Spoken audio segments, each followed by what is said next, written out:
The Orioles making lots of moves, picking up Scott Buitt by trade, Dylan Carlson making moves of his own at the plate, and Ramon Laureano making a move off of the IL. Hello, everybody.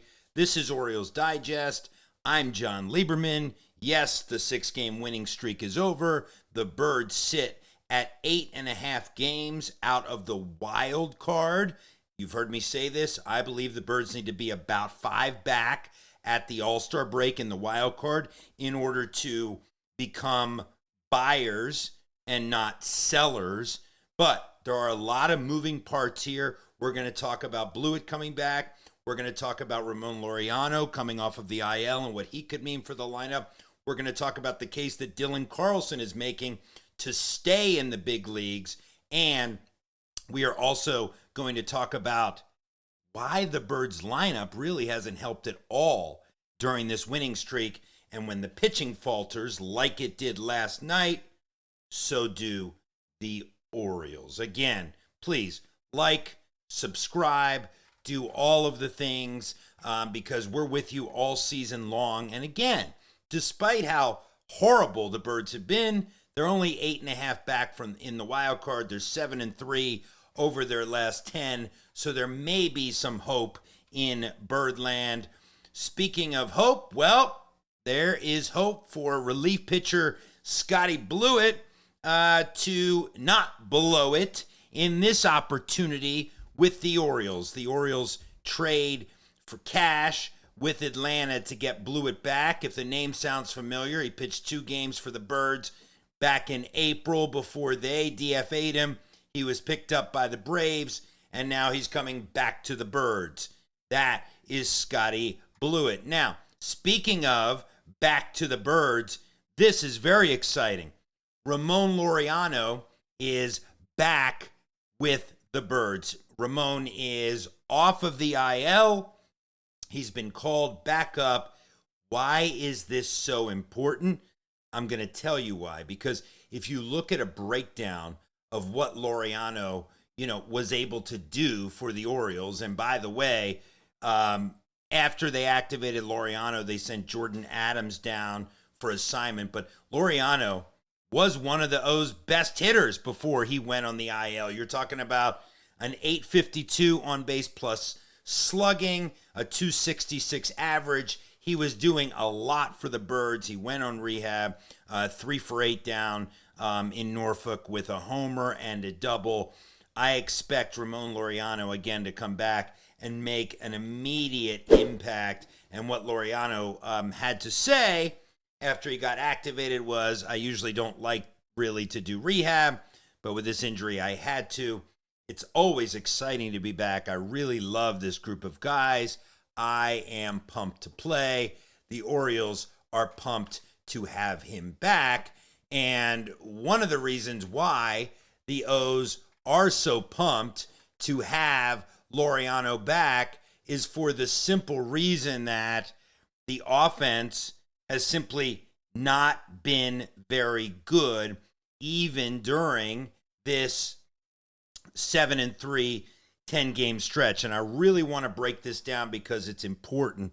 Then I want to get to Dylan Carlson hitting the cover off the ball and why I believe that even when everybody's healthy, Dylan's actually going to stay at the big league level. I don't believe Heston Kjerstad will, at least for now. But if you look closely, and I'm looking over here because I have it very big on the screen over here.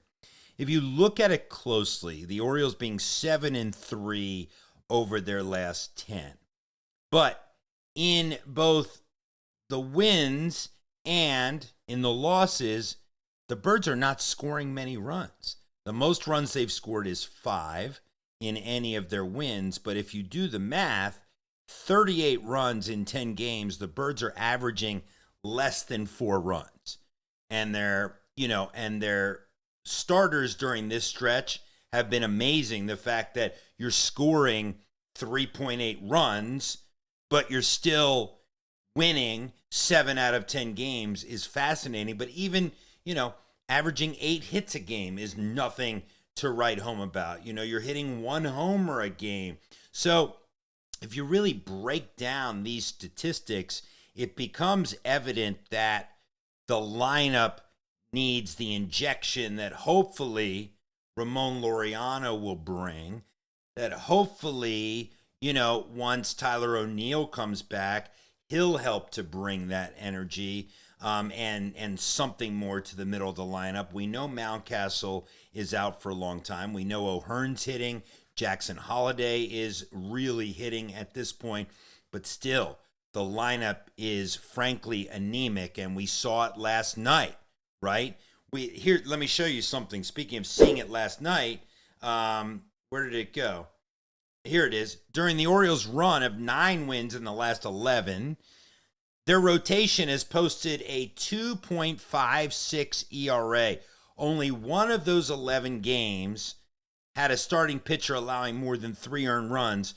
Dean Kramer allowed 4 just in the 3rd inning last night. But again, the Birds only gave up 5 last night. If you give up 5 in a game, you should still be in the ball game. But the problem is, as I just illustrated in great detail, the problem remains the lineup. It remains runners in scoring position. The Orioles stranding 9 or 10 last night. Again, you're just not going to win ball games like that. And I think that while the 6-game winning streak was great, I think the loss against the A's last night illustrates just how hard it is to dig yourself out of such a hole. Speaking of digging ourselves out of a hole, Dylan Carlson is certainly making the case why he should remain at the big league level. Let's take a look at what one of his bashes last night. Here it is. Watch Dylan go yard. Gone. Long drive to left field. Absolutely no doubt about it at all.